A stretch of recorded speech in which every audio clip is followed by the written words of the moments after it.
उतार चढ़ाव आते हैं,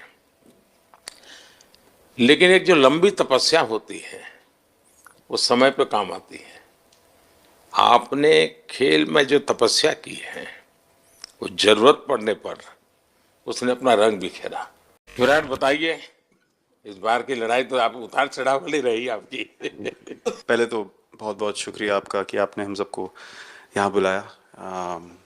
और ये दिन मेरे लिए बहुत हमेशा मेरे जहन में रहेगा, क्योंकि ये पूरे टूर्नामेंट में मैं वो कंट्रीब्यूशन नहीं कर पाया जो मैं करना चाहता था।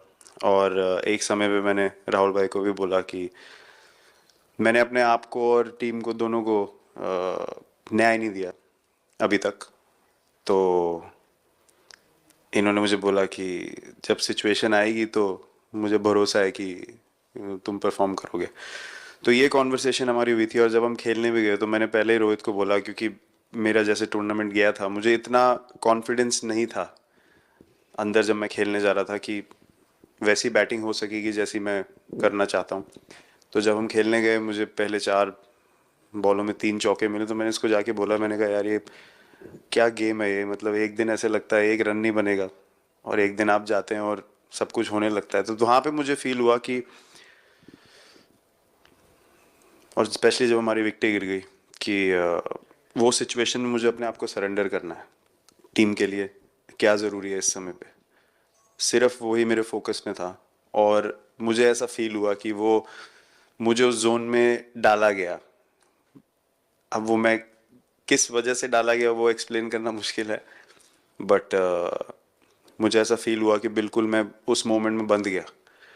और बाद में मुझे समझ आया कि जो चीज़ होनी होती है वो किसी भी तरीके से होती है, तो ये होना ही था मेरे साथ, टीम के साथ। अगर आप मैच भी देखें, जिस तरीके से हम मैच जीते एंड में, जो सिचुएशन थी, हम लोगों ने एक एक बॉल को जिया एंड में, जहाँ से मैच पलटा, और हमारे अंदर क्या चल रहा था वो हम एक्सप्लेन नहीं कर सकते। एक एक बॉल में कि मैच यहाँ जा रहा है वहाँ जा रहा है। एक एक समय पे उम्मीद छूट चुकी थी, उसके बाद हार्दिक ने विकेट लिया, उसके बाद एक एक बॉल करके एक एक बॉल करके वो एनर्जी फिर बनी।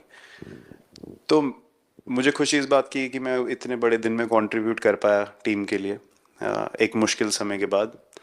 और वो पूरा दिन जैसे गया हमारा, और जिस तरीके से हम जीते, जैसे मैंने बोला, वो मैं कभी नहीं भुला पाऊंगा अपनी ज़िंदगी में। तो मुझे बस खुशी थी कि मैं टीम को उस जगह तक ले जा पाया जहाँ से हम मैच को जीतने की कोशिश कर सकते हैं। ये सबको लग रहा था विराट के कि टोटल आपका 75 और बाद में एकदम 76। तो कभी कभार ये पल होती है जी, जब सब लोग कहते हैं यार तुम ही कर लोगे, वो भी एक बार तरह से ड्राइविंग फोर्स बन जाता है। लेकिन परिवार से इमीडिएट क्या रिएक्शन आया होगा जब 75 में दबे रहते थे तो? अच्छी बात ये थी सर, यहाँ टाइम का डिफरेंस ज़्यादा है, तो परिवार से ज़्यादा बात नहीं हुई। मेरी मम्मी ज़्यादा टेंशन ले लेती हैं। पर एक ही मतलब, जो भी मैं करने की कोशिश कर रहा था वो हो नहीं पा रहा था। तो मुझे यही लगा कि जब आप अपनी तरफ से इतनी और आपको ये लगता है कि मैं कर दूंगा, तो वो कहीं ना कहीं आपका अहंकार ऊपर आ जाता है, तो फिर खेल आपसे दूर चला जाता है। तो वही छोड़ने की ज़रूरत थी। और जैसे मैंने कहा कि गेम की सिचुएशन ही ऐसी बन गई कि मेरे लिए जगह ही नहीं थी अपने अहंकार को ऊपर रखने की, वो पीछे रखना ही पड़ा टीम के लिए। और फिर गेम ने, फिर जब गेम को इज्जत दी तो गेम ने वापस उस दिन इज्जत दी। तो मुझे ये एक्सपीरियंस हुआ सर। बहुत बधाई भैया।